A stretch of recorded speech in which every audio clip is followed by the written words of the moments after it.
tu me disais, Job n'est pas juif, mais c'était un protégé de Dieu.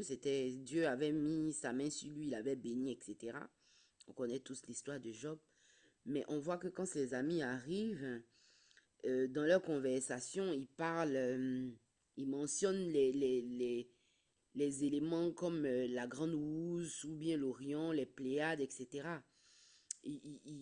S'ils en parlent, c'est parce que justement, ils savent que ces choses-là ont un impact aussi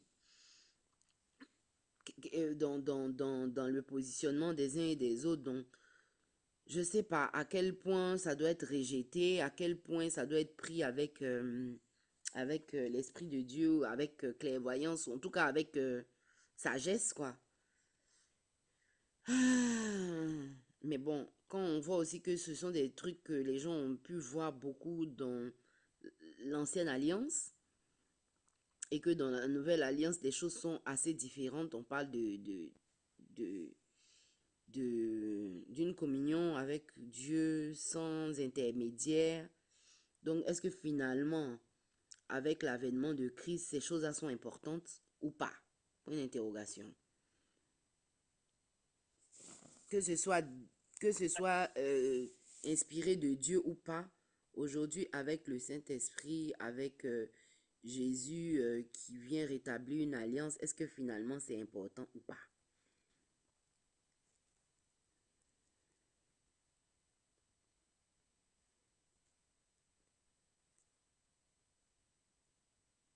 Tu m'entends?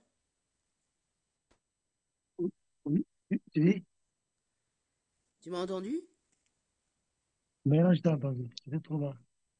Ah. Tu disais, Je disais, est-ce que finalement, aujourd'hui, avec la nouvelle alliance, toutes ces choses mentionnées dans l'Ancien Testament, que ce soit dans les apocryphes, que ce soit les livres d'Enoch, là, comme tu m'expliquais, toutes ces sciences peu utilisées par l'Église ou pas du tout utilisées par l'Église, est-ce que finalement c'est important pour nous, notre évolution, notre croissance avec Christ, avec Dieu?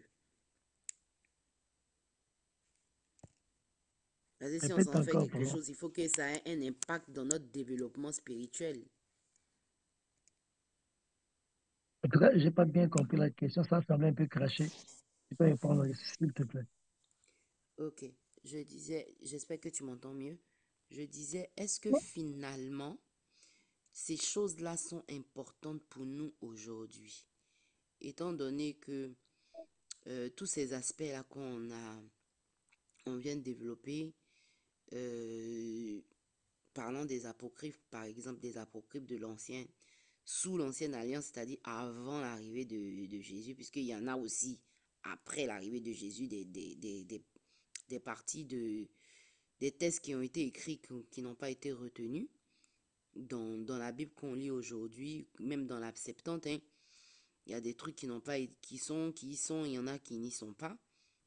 Est-ce que finalement, toutes ces choses-là sont importantes aujourd'hui pour nous, étant donné que on a Jésus qui est venu pour cette nouvelle alliance, on a le Saint-Esprit qui est comme lui-même, qui est Christ finalement, qui est avec nous, puisqu'on n'est pas seul. Est-ce que finalement, toutes ces choses-là sont importantes dans notre développement, dans notre croissance, si on a le Saint-Esprit?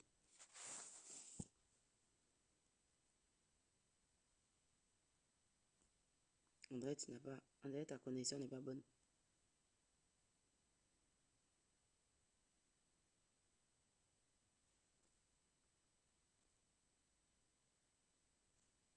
Tu m'entends?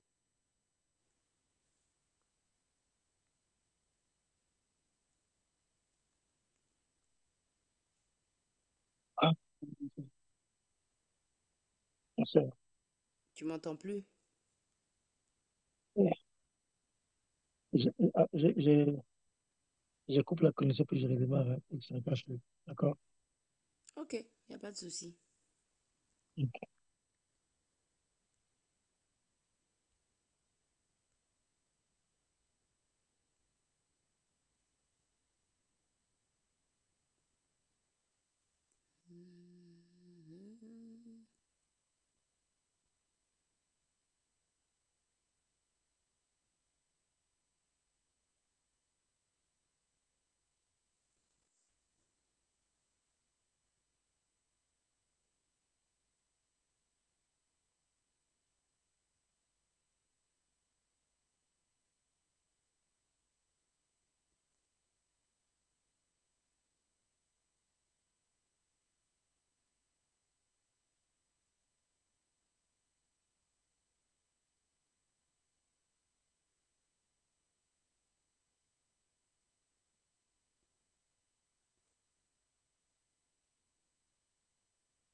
Alors, Oui, tu avais un souci de connexion?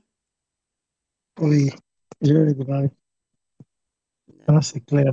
Donc, vous dites, la d'accord. question est un peu. Donc, je disais que, est-ce que finalement, avec la nouvelle alliance, la présence du Saint-Esprit justement par Jésus, est-ce que finalement on a besoin de toutes ces choses-là? Ce sont des connaissances aussi, c'est vrai. Mais est-ce que finalement, ça apporte quelque chose dans notre croissance spirituelle? Toutes ces choses apocryphes, que ce soit anciens, les apocryphes de l'ancien ou bien les apocryphes du nouveau, après la nouvelle alliance, parce qu'il y a d'autres choses qui se sont faites aussi, qui se sont écrites aussi après la résurrection du Christ qui n'ont pas été retenues. Est-ce que finalement toutes ces choses qui n'ont pas été retenues, des écrits qu'on a trouvés là, est-ce que finalement, même ceux qui peuvent être en accord avec la Bible, est-ce que finalement c'est des choses qui nous sont utiles pour notre croissance, étant donné qu'on a le Saint-Esprit? Ben oui, Saint-Esprit utilise aussi notre connaissance pour nous amener à la croissance spirituelle. Parce que nos esprits se nourrissent de la connaissance. Il Mhm, est utile de le faire à ma mesure où le Saint-Esprit ne l'interdit pas. mhm, C'est ça. Il, est- il il faut se toujours poser la question, est-ce que le Saint-Esprit interdit telle chose? S'il n'interdit pas, donc il est possible que je puisse le faire. mhm. Donc, Maintenant, tout dépend du temps. Tu dis, mhm. Maintenant, ceux qui ont été nos aînés, qui se sont réunis, les conseils de... Comment on appelle ça même? J'ai oublié. Ah mince, j'ai oublié le nom. Bon. En tout cas, les groupements qui se sont réunis, le conseil de Cécile, non? Ou je sais plus quoi là. Ceux qui se sont réunis pour finalement décider des canons bibliques, ceux qui font preuve de foi et qui ont retenu les 66 livres de la Bible qu'on utilise aujourd'hui là, qui ont hum, rejeté les autres. Donc en le faisant, bon, tu me disais tout à l'heure, il y avait une intention cachée derrière, etc., etc. Mais en le faisant, il limite notre connaissance des écrits. Donc, est-ce à dire que ces choses-là qui ont été écrites, c'est pas la parole de Dieu? Ou bien c'est quoi?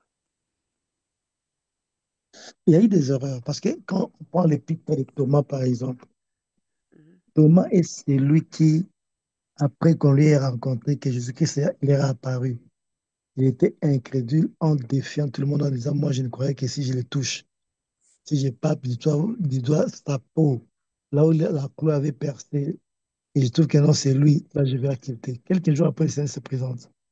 mhm, Et quand le Seigneur a invité Thomas à toucher, Thomas a vécu, a senti qu'effectivement c'était le Seigneur. mhm, Vous savez quels mots, quels mots étaient échappés de sa bouche? Mon Seigneur et mon Dieu. Le premier disciple de Jésus-Christ qui appelle Jésus-Christ mon Dieu, c'était Thomas.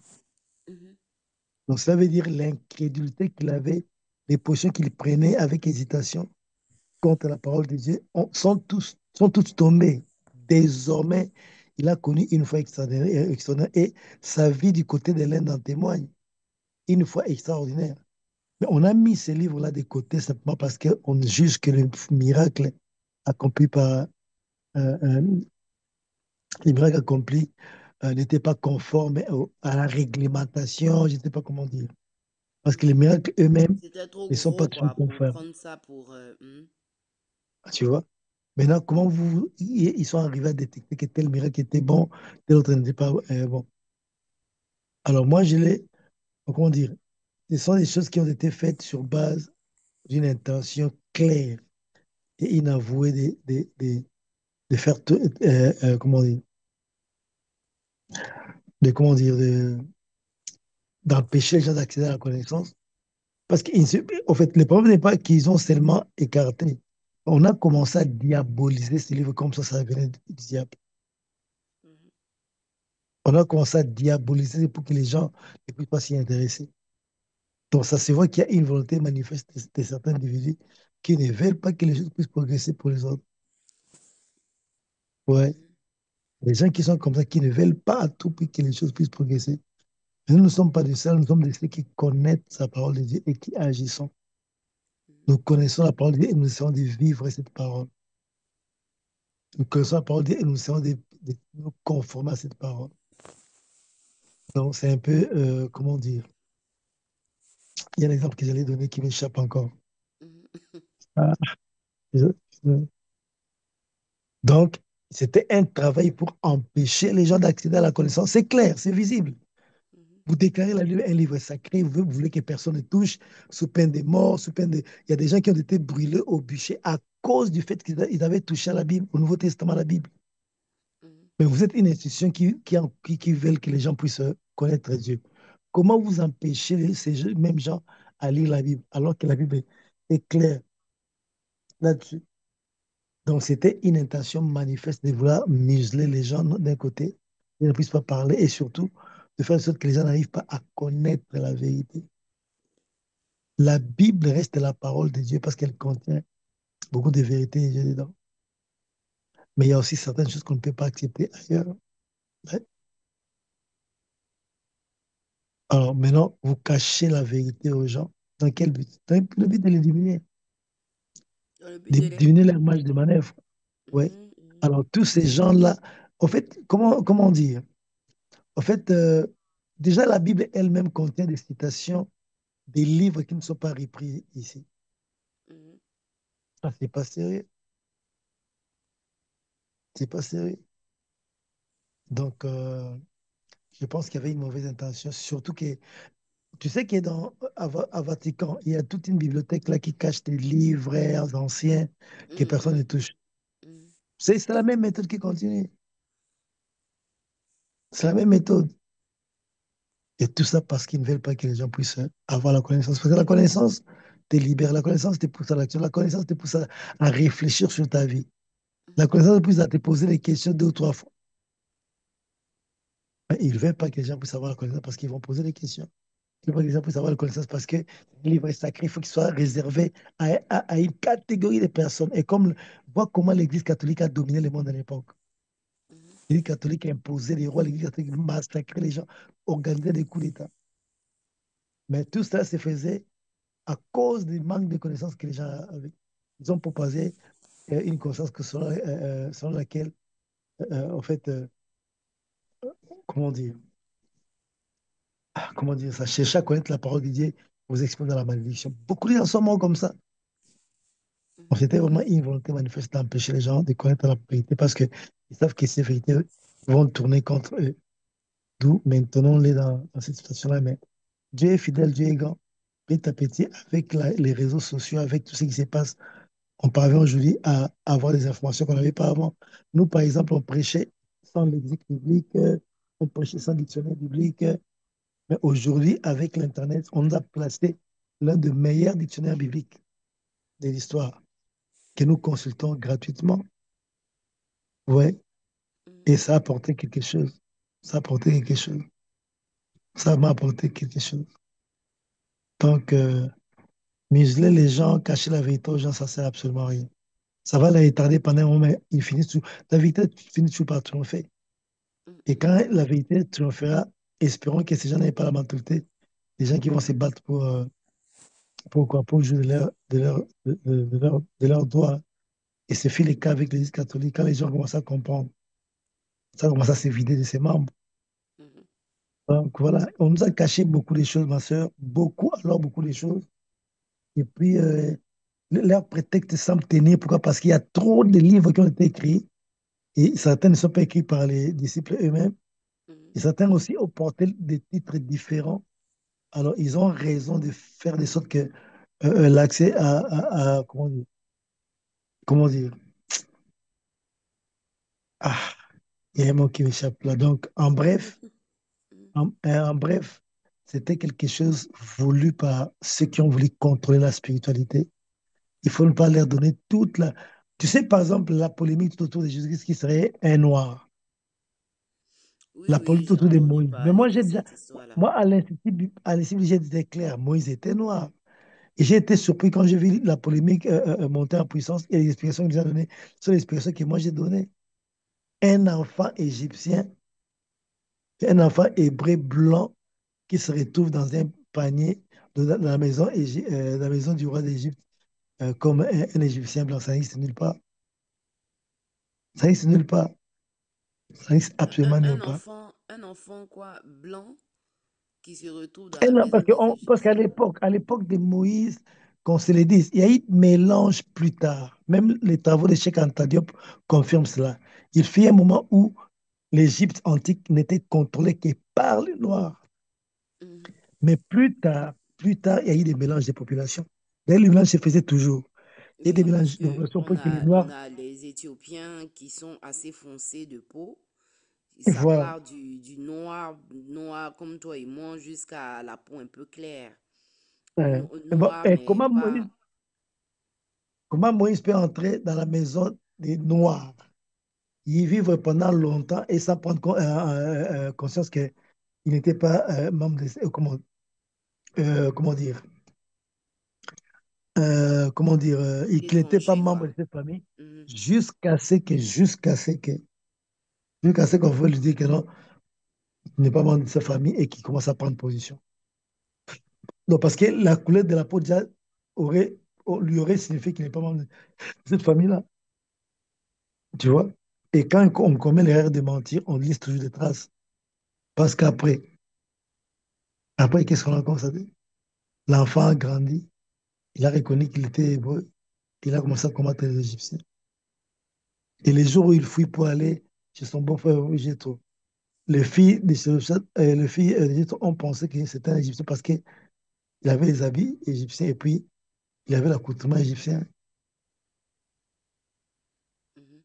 Mais on nous a caché beaucoup de choses pour que, en fait, qu'on essaie de créer une conscience auprès des peuples à qui on cache les choses afin que ce peuple soit toujours c'est vrai, toujours comme inférieur aux autres. Donc, c'est ce qu'ils ont fait. Ils ont fait sciemment. Et moi, ce que j'ai fait, c'est que j'ai fait le contraire. Quand l'occasion m'est donnée de jouer avec mes enfants, je joue toujours avec eux en leur faisant voir certaines choses qui ne sont pas vraies. Que l'on a vécu, qu'on nous a trompé, voilà, que c'était vrai, alors que ce n'était pas vrai. Donc, voilà. Ils étaient méchants, les gens qui l'ont fait. Et surtout que c'était, au départ, la plupart étaient liés à l'Église catholique. Ils étaient très, très méchants. Mais Dieu a fini par faire de sorte que Mais au les quatrième mêmes. siècle, là, est-ce que l'Église catholique était déjà formée? Non, après le quatrième siècle. Je pense que c'était après le quatrième. Parce qu'en fait, avant la création de l'Église catholique, il y a d'abord le corps des Jésuites qui a été créé, mais sous un autre nom. Au départ, ces corps-là, ce n'était pas un corps pour conduire le culte. C'était un corps d'agents secrets qui devait D'évangélisation, infiltrer non? les milieux. Pardon? Un corps de quoi, tu as dit? Ce n'était pas un corps pour l'évangélisation, pour l'œuvre de Dieu. C'était un corps pour infiltrer, en fait, le vrai chrétien. Parce que avec la persécution que l'Église a connue sous plusieurs empereurs romains, certains chrétiens ont décidé d'aller habiter définitivement sur les montagnes. Ils ont apporté avec eux les Écritures saintes, parce qu'ils en avaient besoin. Mhm. C'est ce qui s'est passé à l'époque. Mais plus tard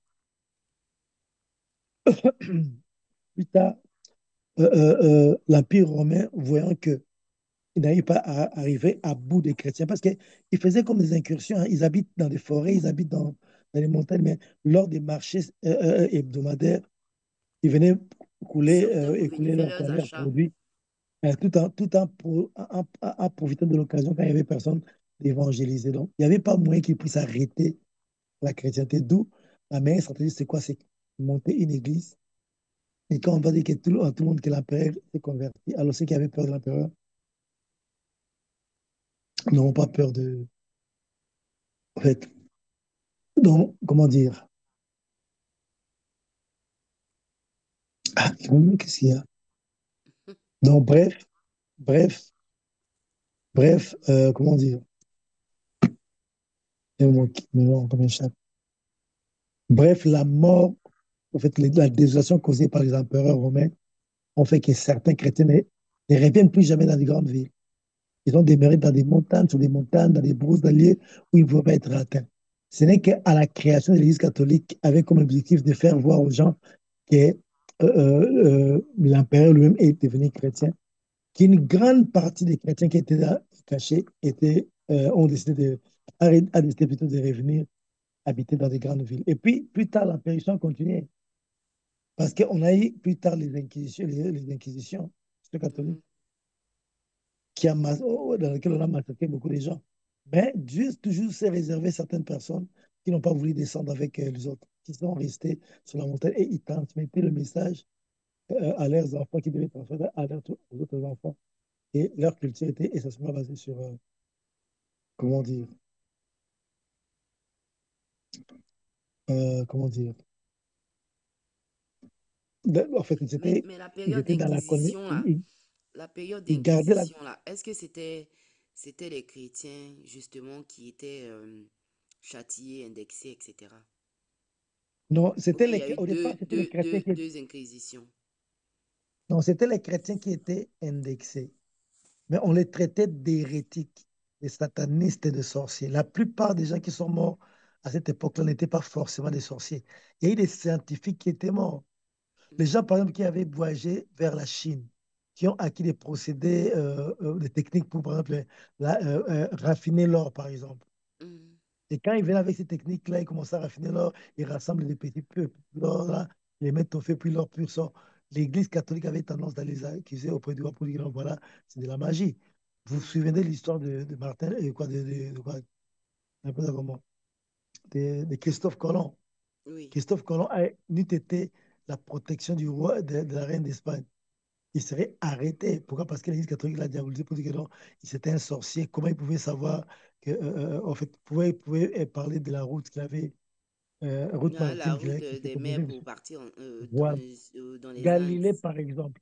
On parle Mhm. aujourd'hui de Copernic qui a découvert que les soleils, la Terre la Terre tourne autour du Soleil. Tourne Mais autour le du premier à le faire, c'est soleil, la Galilée. terre est ronde et tout ça. Mhm, Voilà. La première personne à le faire, c'était Galilée. Et quel était le sort de Galilée? Il a été mhm, arrêté, j'étais en prison sous l'instigation de l'Église catholique. mhm, Donc, on voit que ce n'était pas seulement les occultistes, ou bien les satanistes, ou bien les sorciers, mais c'était toute personne au fait, qui n'arrangeait pas l'Église catholique, qui était potentiellement dangereux pour la doctrine qu'ils allaient insérer. Et déjà à l'époque, la paix s'est installée petit à petit du côté de l'Église catholique parce qu'il y a eu plusieurs gens qui ont commencé à lire la Bible. Je prends le cas de Martin Luther, qui mhm, écrivit ses thèses et qui va les afficher partout à l'université. Or, mhm, on respectait quand même l'université parce qu'il était un corps des gens qui évoluaient. Donc, mhm. comment contredire un travail scientifique qui a été présenté à l'université et l'université avait accepté? Ce sont des choses qui ont poussé en fait, comment dire, Au à protestantisme. Mhm, justement au protestantisme. Pourquoi? Parce que les gens en avaient marre. mhm, Les gens en avaient complètement marre. Donc, on veut nous faire voir que non, et ils ont raison, nous on a tort. Et ils réfléchissent, nous on ne réfléchissent pas. C'est ça l'image que les gens avaient. Hein? mhm, Et ils réfléchissent, nous on réfléchit. Donc, non, ça ne marche pas comme ça. Il faut que chacun puisse jouer son rôle, chacun puisse être à sa place. Hein. Donc, en fait, je ne sais pas comment dire. Il y a eu beaucoup de choses qui ne sont pas claires, mais il faut que les Africains arrivent comment dire, à détecter eux-mêmes afin d'assurer une bonne vie pour l'avenir. Sinon, on sera en train de tourner en rond avec des préjugés, avec des idées contre nos propres vies. Donc voilà, il ne faut jamais se laisser manipuler. Moi, je me bats ici à la maison pour que les gens puissent avoir toujours la connaissance et la parole. La connaissance en toute chose, parce que la connaissance, c'est une force qui libère. Et même dans les choses de Dieu, il faut toujours avoir la connaissance, une certaine connaissance, qui, quand ça monte dans nos cœurs comme ça peut nous aider à éviter certaines choses. Mais Mais pourtant, les périodes quand on, inquisitoires, comme tu as dit, les inquisitions, en fait, n'avaient pas pour but de tuer seulement les sorciers, mais ça avait pour but de tuer d'abord les chrétiens, parce qu'il n'y avait que les chrétiens qui menaçaient la politique, même la culture de l'époque, les chrétiens authentiques. donc les Ouais. chrétiens, en fait, étaient visés, mais on les faisait passer pour des sorciers. On devait passer pour les sorciers, pour les gens qui enfreignaient la loi, mais en réalité, c'était la chasse aux sorcières contre les chrétiens. D'accord. Et plus tard, ça s'est développé, parce que même les corps des jésuites, là, c'était un corps de criminels. Les archers qui travaillaient pour les comptes de Rome. Qui? Quoi? Je dis les jésuites, là, c'était des agents secrets qui travaillaient pour les comptes de Rome. Ah, les jésuites. Mhm. Oui, oui. C'était le FBI, le CIA d'antan, quoi. Voilà, c'était ça. Et ils ont mûrement réfléchi pour dire que non, il faut que ces gens-là reviennent dans la cité parce qu'ils sont en train de contaminer les gens avec leur message. D'où faisons des commentateurs inconvertis. Mhm. Mais beaucoup étaient tellement prudents qu'ils ont dit non, on ne viendra pas, on regarde de loin. Si les choses s'arrangent, alors on viendra. Ils n'avaient pas totalement tort. Hein. Mm.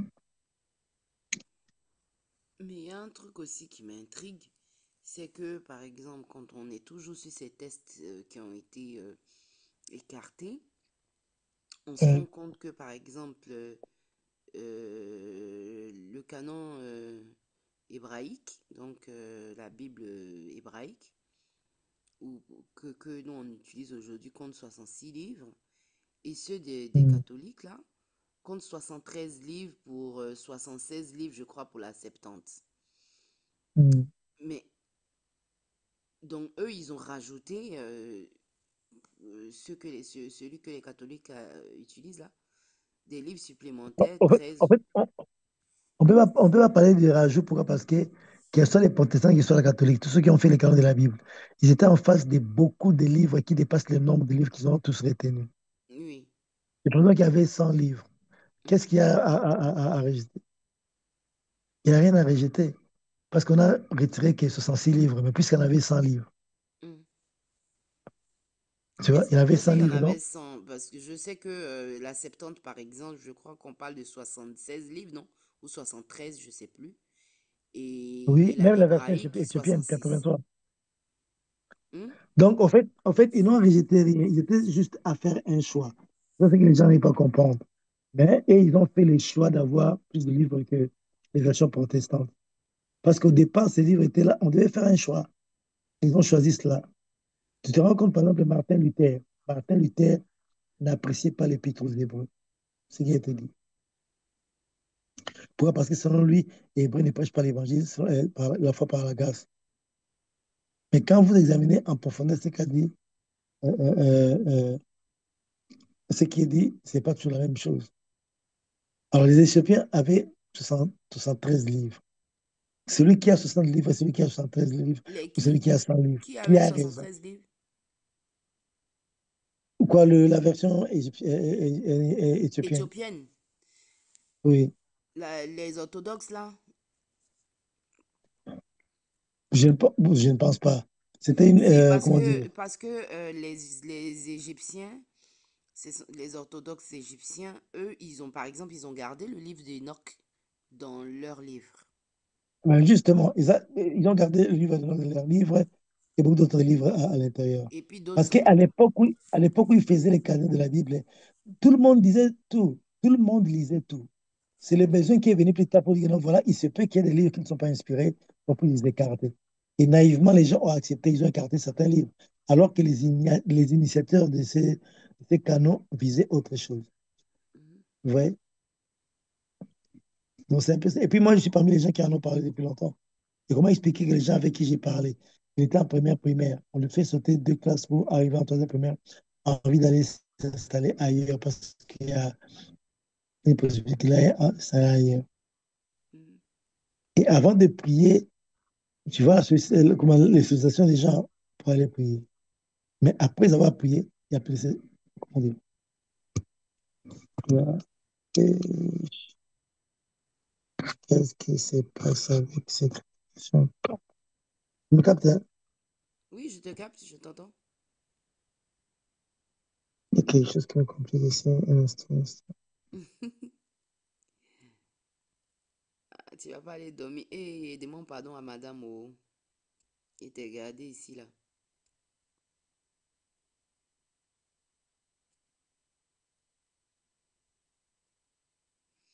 Il est reconnu comme l'un des pères de l'Église. Contrairement à eux, n'a pas été canonisé en raison de certaines de ses thèses qui furent rejetées par l'orthodoxie chrétienne. Il y eut aussi au IVe siècle un autre Origène philosophe néo-platonicien et païen, disciple de Plotin et de Logien.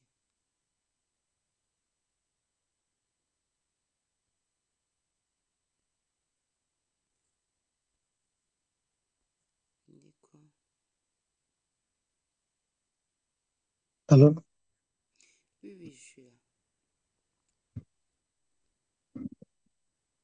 alors, Oui, oui, je suis là, je suis là, je suis là. oui, elle disait donc, en fait, ils étaient en face de plusieurs livres. Hein. Ils devaient choisir le livre qui, eux, jugeaient inspiré. Et chacun a fait le choix de ses livres. Donc, on ne peut pas dire que non, ceux qui ont plus de livres que les autres ont fait un mauvais choix. Parce que ce sont les livres qui se lisaient tout le temps, tout le temps, tout le temps, tout le temps. Mais seulement, on a pris la décision de vouloir, en fait, comment- les canoniser. Et on a canonisé beaucoup de livres qui, on n'a pas canonisé beaucoup de livres qui, en principe, devaient être canonisés. Donc ça, c'est juste un fruit D'un de l'esprit travail humain d'un de travail humain. scientifiques ou philosophes de Voilà. l'époque. Ce n'était pas vraiment Dieu qui était derrière, non. C'était juste que le besoin s'est présenté d'avoir une certaine assurance par rapport à tout ce qui s'est présenté comme bibliothèque chrétienne de l'époque. Et pendant qu'on s'imaginait qu'il y avait certaines personnes qui n'étaient pas inspirées. Mais en inspirant certains livres, on a mis de côté l'épître de Marie-Madeleine, parce qu'on ne peut pas accepter qu'une femme soit apôtre alors qu'elle était apôtre. On a mis de côté l'évangile de Thomas, de Mhm. Barthélemy. Vous vous rendez compte. On ne le voit même pas. On n'a Il y a pas même vu celui de l'évangile. Nicodème non plus. Voilà, il y a aussi l'épître à Laodicée, qui ne se voit pas mais qui reste tracé dans la Bible parce que l'apôtre Paul salue les gens de La Colosse en leur Odyssée. disant si vous finissez de lire ce que je vous ai écrit, envoyez ça aux gens de la Odyssée. Et là, les gens de la Odyssée aussi vous enverront ce que j'ai, en fait, comment dire, le livre, quoi. Ouais, Mhm. pour que vous puissiez lire en entièreté Les et annales comprendre ma aussi, pensée. quoi, les annales de chez eux. Voilà. Donc, où est parti l'épître à la Odyssée? Nulle part. Si ça n'existait pas, l'apôtre Paul n'aurait pas cité cela. Mhm. Donc, il faut voir comment le monde fonctionne. Donc, ils ont ôté certains livres. Mais en tout cas, je ne connais pas ceux qui ont 66 livres. Mais Et je ne connais pas aussi. par exemple, les groupes, les, nos amis les musulmans Hum, estiment que la Bible a été trafiquée, est-ce que finalement ils ont tort ou bien ils ont raison? Non, la Bible n'a pas été fabriquée parce que la Bible n'est pas l'idée de Dieu. Si tu réveilles l'apôtre Paul aujourd'hui pour lui dire que non, connaître la Bible, il ne va pas reconnaître la Bible. Il reconnaît au moins la Torah, bien les Tanakh et les prophètes. Les Mhm, Tanakh, c'est toute l'ancienne alliance. mhm, Tu vois? mhm. Hein? Alors, à l'époque, que lisait l'apôtre Pierre? Que lisait l'apôtre Paul à l'époque? Ouais. Oui, je Mais suppose qu'il maintenant, devait lire mais- toute la maintenant, on a Torah. voilà. Il n'y avait que la Torah là, parce que les Tanakh, c'est l'ensemble de la Torah, les prophètes, donc.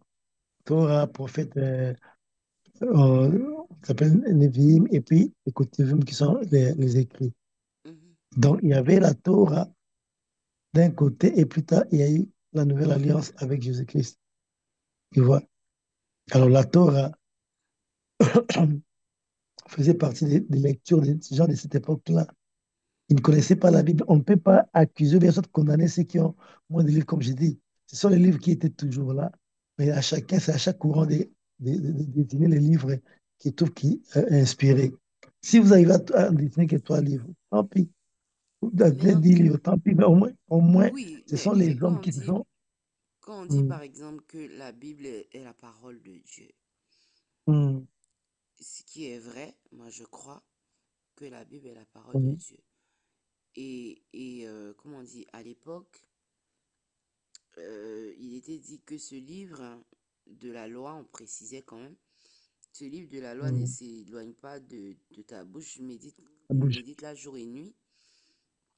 Donc, certes, à l'époque, ce qui était disponible, c'était ben, la loi, la Torah, Hum, si tu veux, hum, et les écrits des prophètes qui étaient existants, et hum, aussi les recueils des rois, puisque les rois hum, écrivaient aussi, les scribes d'antan rédigeaient les hum, prodiges des rois, tout ce qui hum, était, tous les événements historiques, on les rédigeait hum, pour expliquer aussi comment les choses se passaient, comment le peuple de Dieu vivait, qu'est-ce qu'ils ont eu comme hum, exploit ou bien problème Et puis comment Dieu les a tirés de là mm, pour garder dans les annales, tu vois.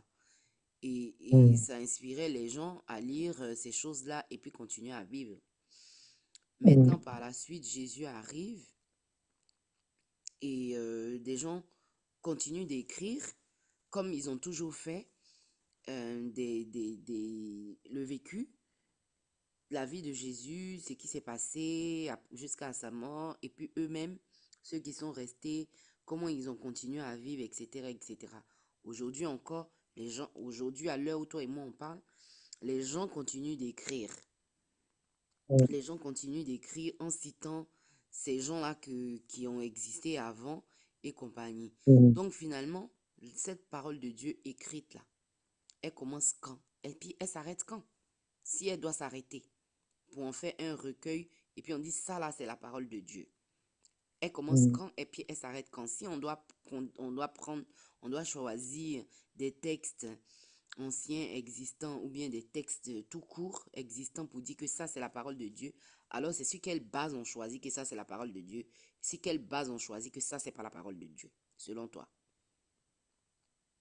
Sachant Aujourd'hui, nous avons qu'aujourd'hui la grâce. encore on écrit, hein. Mhm. Oui. En fait, Dieu a permis à l'époque que ce qui avait été écrit surtout par les apôtres du Seigneur Jésus-Christ, puisse être plus tard considéré comme étant en fait la parole de Dieu, la parole pure de Dieu. La Bible, c'est un livre, en fait, un assemblage de livres faits par l'homme. C'est l'homme qui a fait cela. Mhm. Par exemple, quand on dit que celui qui retranchera, Mhm, mhm, euh, mhm. Que non, on ne retranche même rien, un qu'on n'en lieu au cas de, rajoute rien.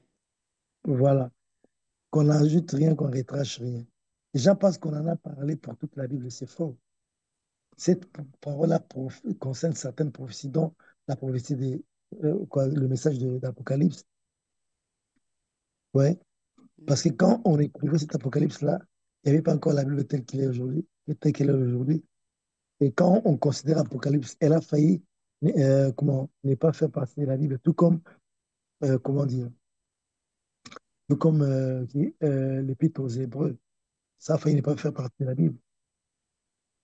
Donc, il n'y a personne qui peut, en fait, naturellement comme ça, comment dire, il n'y a personne qui puisse tracer les limites à la parole de Dieu. Moi, j'ai l'habitude de dire aux gens, la Bible contient la parole de Dieu. Et la parole de Dieu dans un sens général. Mais en réalité, la Bible contient la parole de Dieu. Parce que dans la Bible, il n'y a pas que la parole de Dieu. Il n'y a pas que ce que Dieu a dit, il y a aussi ce que le diable a dit. La conversation entre la femme et le diable est reprise dans la Bible. Donc, il y a aussi la parole du diable. Mais sauf que la configuration, comment dire, comment dire,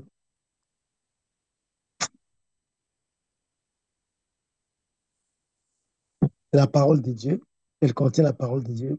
Mais sauf que euh, euh, euh, euh, les besoins a fait qu'on puisse recueillir des livres. En fait, s'il n'y avait pas des gens qui avaient un agenda caché, comme les catholiques par exemple, mhm. l'idée principale était de réunir tous les livres Tous les écrits. Mhm, euh, de manière à ce qu'on soit en mesure de les conserver, de les garder et de transmettre les connaissances reçues à travers les âges. Or, il y avait une autre réalité qui les attendait, la réalité de ceux qui cherchaient à ce que les livres soient rassemblés ensemble pour être publiés. Ouais. Donc, personne n'a l'autorité de fixer ce que Dieu a dit ou ce qu'il n'a pas dit, ce que Dieu n'a pas dit. Mais on sait au moins comprendre que non, euh, euh, par rapport à cette conduite, par rapport à ce qui s'est fait, mais par rapport à, comment dire, au comportement des gens, les gens affichent, alors ils se réfèrent à tel ou tel livre. Mais par rapport aux enseignements reçus, ils se réfèrent à tel ou tel livre. Bref, dans un milieu où il y avait plusieurs livres et qu'on devait choisir pour déterminer ce qui est apprendre, ce qui n'est pas apprendre, il y a certainement des erreurs qui ont été commises. Et ces erreurs se font voir par le fait qu'il y a des passages de la Bible qui font des citations, des phrases qui ne se trouvent même pas dans la Bible. mhm. Donc, ça prouve qu'il y avait soit erreur, soit les gens de l'époque étaient autorisés, mais moi je pense qu'ils étaient autorisés à tout lire jusqu'à ce que les canonistes viennent pour dire, voilà, on va faire les canons de la Bible. Je pose la question, Abraham lisait quelle Bible? Jacob lisait quelle Bible? Mais ce sont les gens qui avaient développé une relation personnelle avec Dieu qui permettait à ce que et deviennent l'écriture même de la Bible. Mhm. Donc, ce sont eux qui écrivent la Bible et ce sont eux qui font de sorte que, comment dire, comment dire, comment dire ça? Donc, en bref, c'est un livre dans lequel on a recueilli des livres, pas forcément selon la volonté de Dieu. Les gens qui avaient recueilli ces Pas livres forcément quoi. n'avaient pas forcément selon la volonté de Dieu. Ça peut Mhm. être aussi la volonté humaine, mais Dieu a laissé faire. Mhm. Et puis de deux, les gens qui ont recueilli les livres avaient leurs principes à eux pour retenir les livres. On dit peu qu'ils ont totalement raison d'avoir retenu que ce livre-là, mais il y a d'autres livres qui, en tout cas, font figure de livres qui devaient, ou qui méritent d'être placés dans la Nouvelle Alliance. Pourquoi? Parce qu'ils ne contredisent pas la pensée déjà exprimée dans la Nouvelle Alliance et dans la Mhm. Bible. Ils viennent d'ailleurs renforcer ces pensées-là. Mhm. Ouais. Mais malheureusement, les gens n'acceptent pas les choses aussi facilement. Ouais. Mhm. Alors, Mhm. bref, là où commence la... En fait, on ne peut pas dire que seulement le livre qu'on a reçu qui sont inspirés. Il y a aussi des livres inspirés ailleurs. Mais Parce sauf que que mhm. les critères, vous savez, si les gens n'étaient pas aussi, comment dire, ne, ne craignaient pas trop les critiques aujourd'hui, on n'aurait pas trouvé des gens qui auraient eu le courage de se dresser comme les colons de l'Église pour dire non, telle chose, telle pensée n'est pas biblique. Alors, on va faire des sortes que non, qu'on écarte cela. Tel autre est biblique, on va faire des sortes qu'on l'arrête. Mais les gens qui sont venus ici ne sont pas venus avec cette idée-là. Ils sont venus avec l'idée. En fait, les gens qui ont fait cela n'avaient pas l'idée, en fait, de vouloir trop aider les gens. Ils ont voulu imposer leur manière de voir les choses. Et leur manière de voir les choses va avec les livres qu'ils ont imposés et les livres qu'ils ont écartés étaient là pour, en fait, si c'était là, ça allait le gêner. D'où il faut écarter tous les livres qui vont nous gêner. Il ne fait que des livres qui posent un problème, mais ça ne va pas assez, affecter assez, comment dire, l'Église. Donc, aujourd'hui encore, si j'étais à leur place, j'ai proposé qu'on fasse encore un autre canon de la Bible. Parce que les connaissances que nous avons aujourd'hui sont un peu plus élevées que les connaissances que la plupart de ces gens-là qui tiennent, euh, comment dire, vous Qui, savez, comment, la plupart de ces qui ont gens-là, siégé pour hein, valider certains livres, quoi. voilà. Donc, ils l'ont fait, en fait, ils l'ont fait malgré eux, mais cela ne veut pas dire que non, ils avaient totalement raison. Non, ils n'avaient pas totalement raison. Ils ont eu tort. Mais ce qui est fantastique, c'est que l'essentiel, c'est comme ça, on a déjà dans la Bible, suffit pour quelqu'un qui veut avoir le salut. Ça suffit déjà.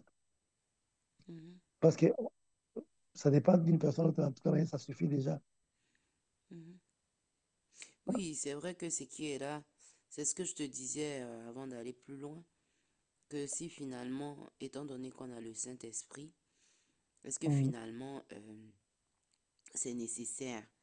Tu m'as fait comprendre que la connaissance est importante parce que pour que l'Esprit de Dieu nous vivifie là, que ça nous emmène et que la foi aussi augmente, il faut connaître. C'est avec la connaissance qu'on va faire grandir notre foi. Si aujourd'hui, toi et moi, on est là en train de discuter de ces choses-là, c'est parce qu'on a vu, on a entendu, on a compris, on a lu et ça fortifie notre foi et puis on continue à marcher dedans parce qu'il y a cette mm, espérance-là qui vient des écrits. Alors qu'il y a d'autres choses assez intéressantes aussi qui fortifient aussi la foi. Moi, quand j'ai lu, par exemple, les écrits de Nicodème, j'étais grandement émerveillée. Mais maintenant, si on me dit que non, faut pas mettre ta croyance dedans, c'est pas inspiré, donc ça veut dire que ce qui est écrit dedans, c'est un mensonge. Ça veut dire que ce qui est écrit dedans, c'est pas vrai. Donc, si ce n'est pas vrai, donc je n'ai pas à lire ça. Or, il y a un témoignage fabuleux que moi j'ai lu dedans qui m'a marqué de ce que, de ce qui s'est passé au séjour des morts. Je n'en ai pas lu beaucoup, mais c'est cet écrit de Nicodème là C'était extraordinaire. J'ai trouvé ça extraordinaire. J'ai trouvé ça vraiment. Quand on dit que Dieu est puissant, mais quand tu lis ça, tu vois la puissance de Dieu réellement, de Jésus, de ce qu'il est vraiment revêtu de la puissance du Saint-Esprit, de la puissance de Dieu, et qu'il descend dans le séjour des morts, il apporte la lumière là-bas, etc., etc. Et que ben, les gens qui étaient là-bas, qui n'avaient pas entendu, comment il va leur enseigner des choses et les enlever dans le séjour des morts pour les emmener dans le paradis, tu vois. Mais nulle part dans la Bible, c'est décrit avec autant de précision comme celui de Nicodème. Donc, ne pas lire ça, ne pas comprendre ces choses-là, ça tue ta foi aussi. Enfin, ça tue pas ta foi, mais tu ne il y a une dimension de Christ que tu ne perçois pas. Ben oui, c'est ça le rôle de l'ignorance. Ils ont entretenu cette ignorance. C'est même qu'avec le livre d'Enoch, parce que les livres d'Enoch parlent de, racontent l'histoire à peu près comme la Bible dit, donc, les récits de Genèse jusqu'au 9e chapitre, je crois. Mhm, Donc presque la même histoire. Mais seulement là, on te parle du monde spirituel. On te dit, il y a tel ange qui a fait ça, il y a tel, on cite leur nom. Tel mhm, ange a fait ça, les anges sont allés intercéder. On a tellement parlé du monde spirituel qu'ils se sont dit, non, on ne peut pas laisser ça à la disposition de tout le monde parce que ça risque de leur ouvrir la porte de la conscience du monde spirituel. Parce que le livre d'Enoch te rend conscient du monde spirituel. Tu comprends que les anges sont toujours avec nous. On ne les voit pas, mais ils sont toujours avec nous. D'ailleurs, Dieu ne s'élève pas pour agir toujours. Ce sont les anges qui mhm, s'exécutent au son de mhm, sa voix. mhm, mhm, mhm, mhm. Le livre d'Apocalypse nous fait voir comment Dieu fonctionne. Il parle et les gens s'exécutent. Mhm, Un ange ouvre un seau, il y a un cataclysme qui s'est produit sur la terre. Un autre ange verse une coupe. Il y a un problème. En fait, quand vous lisez, par exemple, Daniel, vous voyez Daniel en train de prier. Et les gens auront comme l'impression que Daniel était en train de prier pour que les anges viennent se battre. Or, le problème de Daniel, c'est qu'il est en train de prier pour que le roi signe un document qui pouvait permettre à Israël de rentrer dans son pays et mhm, construire les temples et la muraille. mhm, Ça, c'est la réalité des choses qu'il est en train de demander dans le monde physique. Mais mhm. quel était son équivalent dans le monde spirituel? Un déclenchement des bagarres entre les princes de Entre- Perse, qui était l'esprit qui contrôlait le royaume là, qui ne voulait pas que les enfants d'Israël puissent rentrer, qui voulait contrôler l'esprit des Cyrus, et, et quoi? Et l'ange qui a amené la réponse. Ouais, ça a pris du temps pour que l'ange puisse venir, pratiquement 21 jours. Parce que Dieu a libéré encore Michael. Michael allait effrayer les chemins. Alors, ça, c'est clair, mais ce sont ces genres d'histoires qui sont racontées dans le livre d'Enoch. Et on ne veut pas que les gens le sachent pourquoi, parce que ça va apporter une certaine connaissance, voilà. et Non, si ça apporte cette connaissance finalement, donc quoi, parce que cette c'est une connaissance-là était influence, c'est une contre leurs influence intérêts. est-ce que finalement Ah, c'est une influence du monde spirituel, du monde des ténèbres, pour empêcher justement les enfants de Dieu de contempler Dieu finalement sur la diversité qu'il a pu manifester à l'humanité, pour que les gens puissent prendre conscience au-delà de leur identité véritable. Avec ce qu'on a, on peut avoir notre identité, mais ça demande de l'effort mental, si je peux hum, m'exprimer comme ça. Une espèce de, quand on parle de foi et de tout ça, ça reste limité. Pour quelqu'un qui vient de connaître le Seigneur, par exemple, ça va lui prendre énormément de temps pour manifester quelque chose que, avec hum. certains écrits que les peu qu'il y ait lu là, il y a une dimension dans laquelle tu arrives assez rapidement. Je ne sais pas si je me fais comprendre. Mais oui, je comprends parfaitement bien. Effectivement, c'est ça. La connaissance est une clé qui ouvre la porte à beaucoup de choses. Certaines choses traînent parce qu'on n'a pas la clé de la connaissance. Une fois qu'on a la clé de la connaissance, ça t'ouvre la porte par rapport à tes besoins qui sont contenus dans la salle que la clé peut ouvrir. Donc, la connaissance est une clé. Et quand tu vois quelqu'un te priver de la connaissance, sache certainement que non, cette personne-là ne veut pas de ton bonheur. Pourquoi? Parce qu'il veut te priver de la clé qui peut te permettre d'ouvrir la porte partout. Mhm, Ouais. Alors, les gens qui interdisent la connaissance, qui font de leur mieux pour empêcher les gens de parler, sont les gens qui veulent cacher certaines choses, cacher des choses qui sont spirituelles, de peur que si tout le monde arrive à comprendre la procédure, comprendre la méthode, alors tout le monde se lancera et puis et perdaient leur place. Ouais. C'est la raison pour laquelle ces gens n'aiment pas tout parler du monde spirituel. Alors que le monde spirituel est réel, comme tu l'as dit. Il y a des livres que quand tu lis comme ça, en fait, ça t'ouvre les yeux pour voir les choses différemment des autres personnes. Mhm. Et toi-même, tu sais que non, ce qui t'arrive n'est pas du nuisible. Mais est-ce que tout le monde voit les choses de cette manière-là? C'est la difficulté majeure que nous avons. Et tout le monde voit ce... Non, je sais pas. Mm. Mhm. Après, il faut C'est se énorme, battre hein. pour la Moi, connaissance. je veux les trouver. Ça fait quand même. Ça fait longtemps que je voulais lire, mais j'étais bloquée. Je sais pas, il y a quelque chose qui me bloquait. Peut-être les préjugés me bloquaient. Et puis, finalement, il n'y a pas si longtemps que ça, hein. Il y a quoi? Peut-être quelques mois, hein. Est-ce que ça fait 2 mois même? Oui, maximum. 2, 3 mois là, je me suis dit non, il faut que je lise. Et j'ai fouillé sur Internet. Je suis tombée sur un truc où j'ai pu voir quelques-uns. Il y en a d'autres, je n'ai pas pu voir. Mais, tu vois, pour moi, c'est pas possible de rester ignorante de ces choses-là. Mhm. Parce que je trouve que je suis pas complète. Tu vois, c'est vrai que là, déjà, il y a beaucoup de choses à connaître dans les 66 livres qui sont disponibles. Il y a déjà beaucoup de choses à connaître et à surtout pratiquer. Mais il y a aussi des choses qui ne sont pas écrites là, qui peuvent faciliter la pratique, en fait, du Justement, c'est ça. Saint-Esprit. C'est ce dont ils ne veulent pas. Ils ne veulent pas. Faut pas que tout le monde connaisse tout.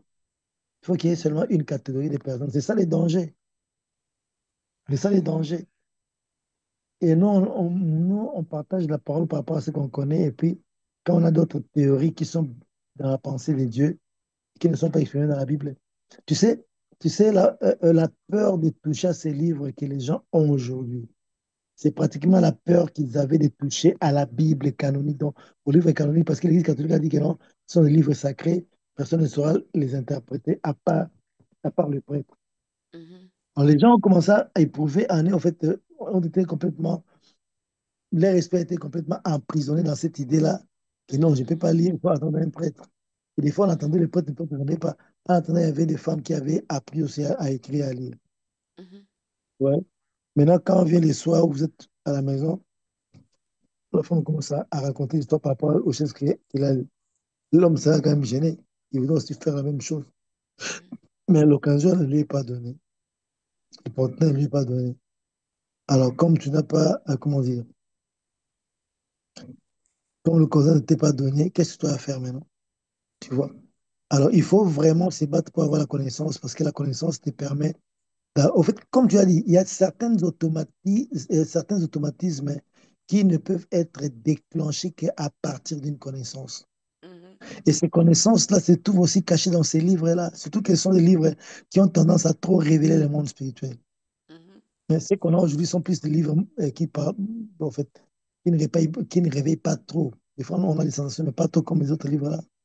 mhm. On a privé les chrétiens des atouts qui peuvent, au fait, des instruments qui pouvaient les aider à devenir encore beaucoup plus meilleurs pour C'est le bonheur ça, de parce tous. que de nos jours, avec le monde des ténèbres, ils ne se cachent rien en eux.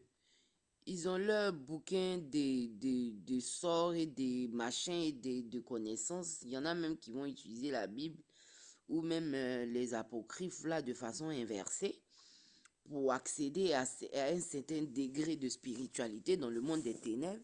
Et nous qui sommes les enfants de Dieu, on n'a aucune connaissance. On est limité dans notre connaissance. Et Euh, c'est arrivé un moment dans le monde de l'esprit, dans le règne spirituel, c'est des démonstrations de puissance. Tu es puissant, je suis puissant, et puis tu viens t'arrêter, il vient m'arrêter. Tu envoies ton âme, j'envoie mon âme. Or, il n'y a pas meilleure âme que la connaissance. C'est avec la connaissance que Jésus a déjoué les tours de passe-passe de Satan dans les déserts quand l'a emmené après son jeûne de 40 jours. Il lui dit fais ci, il lui donne une parole il lui donne une parole. Il lui dit fais ça, il lui donne une, il dit il est écrit, il est écrit, il est écrit. Sur les 3 fois là, c'était il est écrit, il ne s'est pas battu, ils ne se sont pas bagarrés ou bien disputés, il n'a pas fait la bagarre avec lui. Il lui a juste dit il est écrit à 3 reprises. Mais si on n'est pas capable de dire il est écrit, on ne peut pas. Les gens, ils vont nous terrasser à chaque fois, pourtant on est censé être puissant. Mais on a une partie seulement de la connaissance. On ne peut pas revendiquer. On sait que Jésus est allé dans le séjour des morts, il est ressorti victorieux. Mais comment? De quelle manière? Il s'est passé quoi? Il a dit quoi? Il a fait quoi? On ne peut même pas revendiquer ça. Pourtant, il y a des écrits qui expliquent ça. On dit non, on ne doit pas prendre ça.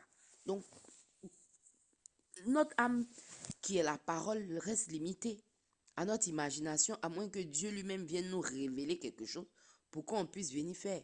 Autrement, on est bloqué. Non, ça me fatigue. Hein. Ça me fatigue bien même. Mhm. Bon, toi, tu connais, comme tu connais, il faut te battre, hein, faut te battre pour avoir la connaissance. Parce que c'est toujours comme ça, hein. Les oppresseurs, les dictateurs, les gens qui veulent contrôler la vie, les gens n'aiment pas que ces gens-là puissent avoir la connaissance. Parce que ta connaissance sera dangereuse pour leur pouvoir. Ta connaissance, c'est comme l'Église catholique, non? L'Église catholique savait que les gens, s'ils se mettent à lire la Bible, ils vont découvrir beaucoup de vérités. Et l'Église catholique risque de succomber.